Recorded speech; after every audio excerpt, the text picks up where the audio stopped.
रखडलेल्या मंत्रिमंडळ विस्ताराला अखेर मुहूर्त मिळाला। उद्या 15 डिसेंबरला नागपूरच्या राजभवनात नव्या मंत्र्यांचा शपथविधी होणार, सूत्रांची माहिती। अंतिम शिक्कामोर्तबा करता मंत्रिमंडळाची यादी दिल्लीत भाजप श्रेष्ठींकडे। दुपारपर्यंत दिल्लीत शिक्कामोर्तब होणार। भाजपच्या यादीत प्रादेशिक आणि जातीय संतुलनावर भर। मुख्यमंत्री देवेंद्र फडणवीस संभाव्य मंत्र्यांना फोन करणार असल्याची माहिती। शपथविधीला उपस्थित राहण्याची देणार सूचना। 1991 नंतर पहिल्यांदाच नागपुरात होणार मंत्र्यांचा शपथविधी। नागपूरच्या राजभवनात शपथविधीची तयारी सुरू। आदित्य ठाकरे आज दादरमधील हनुमान मंदिराला भेट देणार। 80 वर्ष जुन्या मंदिराला रेल्वे प्रशासनाकडून पाडण्याची नोटीस। रेल्वे प्रशासनाविरोधात भाविकांचा संताप।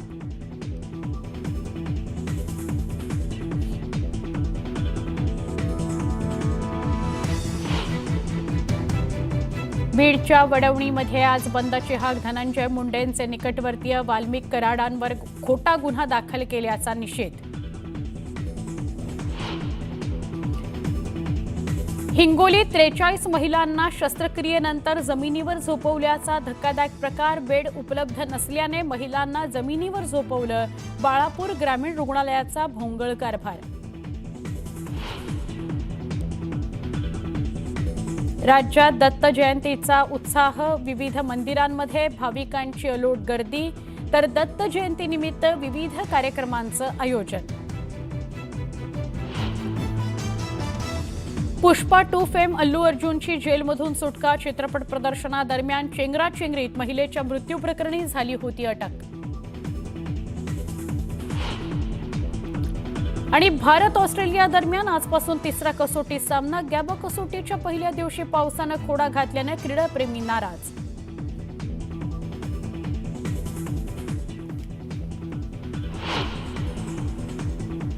नमस्कार, मी सुवर्णा। सुपरफास्ट 100ला आपण सुरुवात करतो।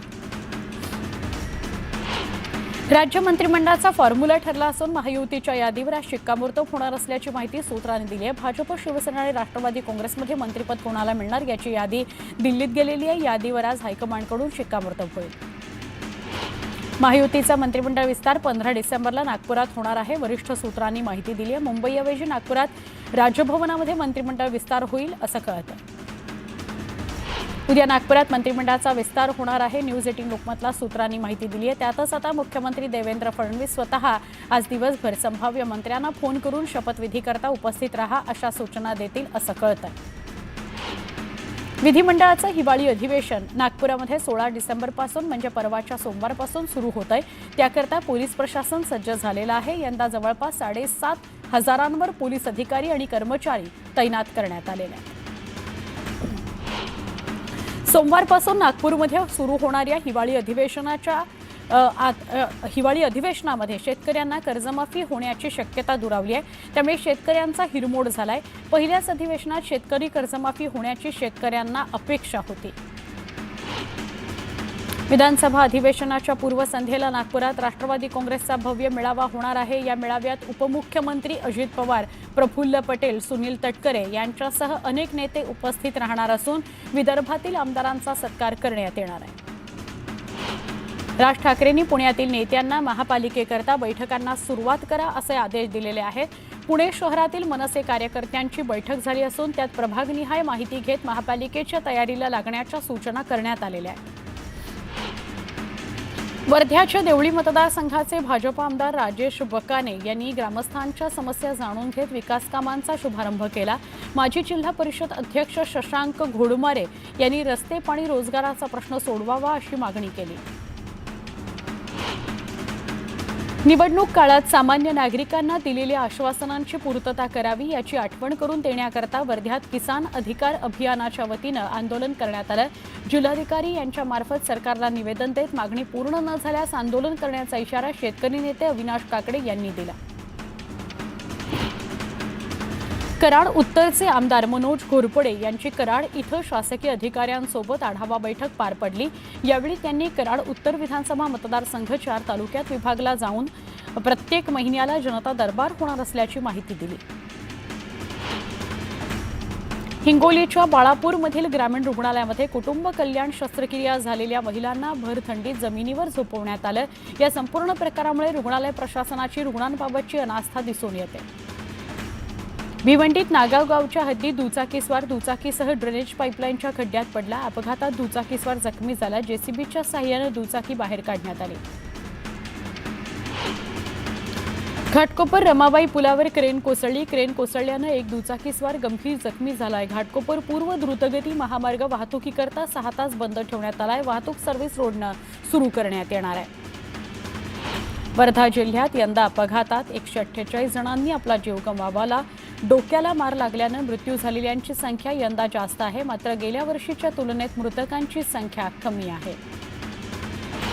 धरणगाव चोपडा रोडवर पिंपळे फाट्याजवळ एसटी बसचा भीषण अपघात झाला। या अपघातात एकाचा मृत्यू झाला, 21 प्रवासी गंभीर जखमी झाले। मनमाडसह नाशिक जिल्ह्यातील बाजार समित्यांमध्ये किरकोळ बाजारात मेथी, कोथिंबीर, शेपूला कवडीमोल भाव मिळतोय।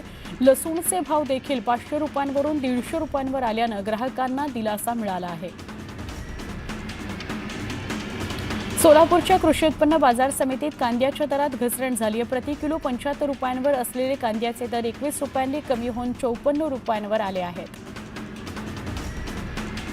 शासकीय धान खरेदी केंद्रावर धानाची विक्री करण्याकरता ऑनलाईन नोंदणी करणं आवश्यक आहे। नोंदणी करण्याची मुदत 31 डिसेंबरपर्यंत वाढवण्यात आली आहे। गोंदियात आतापर्यंत 1,17,913 शेतकऱ्यांनी नोंदणी केली आहे।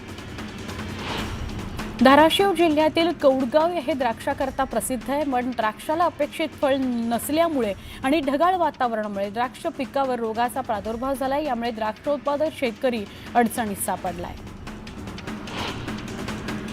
छत्रपती संभाजीनगरातील कचरा संकलनाचं काम करणाऱ्या रेड्डी कंपनीच्या कामगारांनी किमान वेतनाकरता 17 डिसेंबरपासून कामबंद आंदोलनाचा इशारा दिला। यावेळी झालेल्या बैठकीत कर्मचाऱ्यांनी भंगार विकू नये असे आदेश देण्यात आले।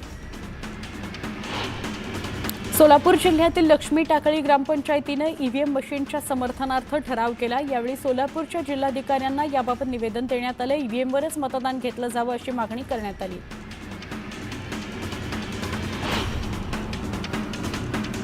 अहिल्यानगरमध्ये पोलीस दलातील कर्मचाऱ्यांची बदली होऊनही कर्मचाऱ्यांना कार्यमुक्त न करता संलग्न करण्यात आलं। आता मात्र अशा बदल्या कर्मचाऱ्यांना 2 दिवसात कार्यमुक्त न केल्यास शिस्तभंगाची कारवाई करण्याचा इशारा देण्यात आलाय।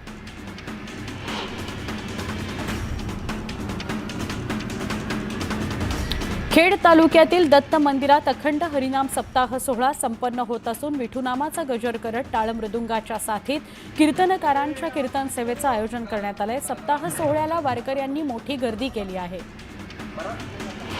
बोदवड तालुक्यातील लोणवाडी ते शिरसाळा मारुती इथं दरवर्षीप्रमाणेच पायीवारीचं प्रस्थान करण्यात आलं। तसंच भाविकांची मोठ्या संख्येने गर्दी बघायला मिळाली।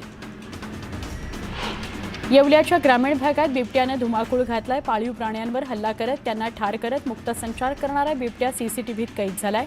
तर नागरिकांना अंगाई किल्ल्यातही बिबट्याचं दर्शन झाल्यानं जेरबंद करण्याची मागणी त्याला करण्यात येते। यवतमाळच्या पांढरकवडा या वनपरिक्षेत्रात अवैधरित्या मौल्यवान खैर वृक्षतोड करणाऱ्या 6 तस्करांना वनविभागाच्या पथकानं रंगेहात पकडलं। या कारवाईत 35 लाखांच्या मुद्देमालासह 6 आरोपींना अटक करण्यात आली। चिपळूण तालुक्यातील खोपी पिंपळवाडी या धरणाच्या कामाला आता गती मिळालेली आहे। 1985 सालापासून हे धरण रखडलं होतं, मात्र आता या धरणाच्या सुशोभीकरणापासून ते सीसीटीव्ही लावण्यापर्यंत सगळ्या कामांना गती आलेली आहे। बनावट औषधांचा गैरप्रकार समोर आल्यानंतर संभाजीनगरातील मिनी घाटी हॉस्पिटलमध्ये नव्यानं खरेदी केलेली औषधं सील केली आहेत। या 14 कोटींच्या 257 प्रकारच्या औषधांची आता तपासणी करूनच वापरण्यासाठी ती देण्यात येणार आहेत।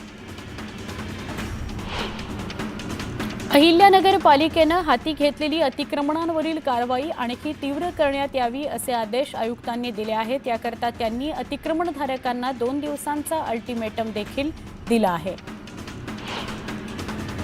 गोंदिया जिल्ह्यातील अर्जुनी मोरगाव तालुक्यातील धान मळणीकरता शेतात ठेवलेल्या धान्याला अचानक आग लागली। या आगीत धान्य संपूर्ण जळून खाक झालं। 850 भाऱ्यांचं पुंजणं जळलं आहे। कोरेगाव भीमा इथं शौर्य दिन साजरा केला जाणार आहे। यासाठी हायकोर्टानं राज्य सरकारला परवानगी दिली आहे। 22 डिसेंबर ते 5 जानेवारी दरम्यान ही परवानगी देण्यात आली आहे। मुंबई नागपूर समृद्धी महामार्गावरून सुरत मार्गे थेट दिल्लीला जाता येणार आहे, कारण काम पूर्ण झाल्यावर मुंबई नागपूर समृद्धी महामार्ग मुंबई दिल्ली महामार्ग एकमेकांना जोडले जाणार आहेत। महाराष्ट्रातील ही सगळ्यात मोठी कनेक्टिव्हिटी असणार आहे। पुणे नाशिक हा 5.5 तासांचा प्रवास आता अवघ्या 2 तासांवर येणार आहे। Pune Nashik semi high speed railway प्रकल्पाचा नवीन प्रकल्प अहवाल अंतिम टप्प्यात आहे, त्यामुळे या प्रकल्पाचं काम लवकरच सुरू होण्याची शक्यता आहे। पुण्यात गेल्या 6 वर्षात घरांच्या किमतीत वाघोली भागात सर्वाधिक 37% वाढ नोंदवण्यात आली आहे। याचवेळी गृहप्रकल्पांसाठी वाकड भागाला सर्वाधिक पसंती असल्याचं समोर आलंय। रेशन दुकानामार्फत शिधाधारकांना गेल्या 8 महिन्यांपासून शासनानं साखर दिली नाही। लाखो लाभार्थ्यांना शेकडो रुपयांचं रेशन अगदी मोफत वितरित केलं जात असताना 1 किलो साखरेसाठी शासनाकडे निधी नाही का, असा प्रश्न उपस्थित केला जातोय। सोन्याच्या दरात 1400 रुपयांची घसरण झाली आहे, तर चांदीच्या दरात 4200 रुपयांनी घसरण झाली आहे। त्यामुळे सर्वसामान्यांना काहीसा दिलासा मिळाला आहे।